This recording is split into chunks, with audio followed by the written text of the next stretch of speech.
సేవకులారా సువార్తికులారా యేసయ్య కోరుకున్న శ్రామికులారా సేవకులారా సువార్తికులారా మేమాదిరికై వందనము ఉన్నత పనికై మమ్మును పిలిచిన దేవా మా కొరకై నీ ప్రాణం అర్పించితివి నీలో నిలిచి ఉండుటే మా భాగ్యము నీ కొరకై జీవించదము సేవకులారా సువార్తికులారా యేసయ్య కోరుకున్న శ్రామికులారా నెరవేర్చుటకు మా కోసం బలి అయ్యారు ప్రభురాజ్యం ప్రకటించుటకు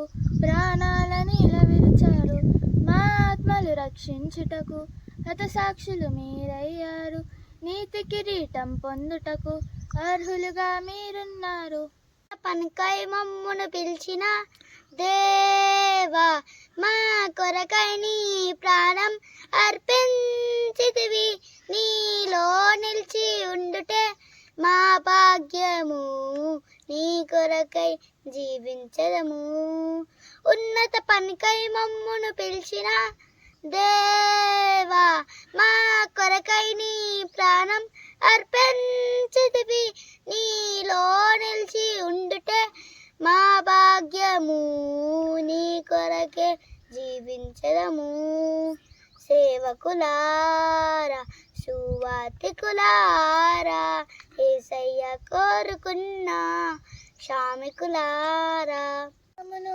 కాపాడుటలో కాపరులుగా మీరున్నారు సువార్తకై పోరాడుటలో సిద్ధపడిన సైన్యం మీరు మీ ప్రేమను ఎరుగని వారు అన్యాయంగా మేము చంపారు మీ త్యాగం మేము ఎన్నటికీ మరచిపోము సేవకులారా సువార్తికులారా యేసయ్య కోరుకున్న శ్రామికులారా సేవకులారా సువార్తికులారా మేమాదిరికై వందనము సేవకులారా సువార్తికులారా యేసయ్య కోరుకున్న శ్రామికులారా సేవకులారా సువార్తికులారా మేమాదిరికై వందనము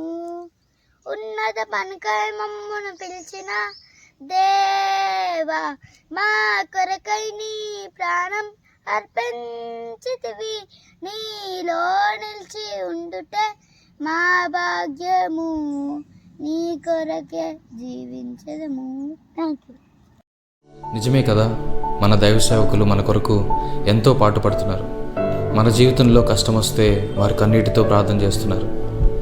మన జీవితంలో బాధలు ఎదురైతే వారు మనల్ని ఓదారుస్తున్నారు. అటువంటి దైవ సేవకుల గురించి ఒక నెగిటివ్ న్యూస్ వస్తే అది నిజమో అబద్ధమో తెలియకుండా వారిని నిందించడం చాలా పెద్ద పాపం. హెబ్రీయులకు రాసిన పత్రిక 13వ అధ్యాయం 17వ వచనం ప్రకారంగా మీ పైన నాయకులుగా ఉన్నవారు లెక్క అప్పచెప్పవలసిన వారి వలె మీ ఆత్మలను కాయుచున్నారు. వారు దుఃఖముతో ఆ పని చేసిన ఎడల మీకు నిష్ప్రయోజనము గనుక దుఃఖముతో కాక ఆనందముతో చేయనట్లుగా వారి మాట విని వారికి లోబడి ఉండుడి.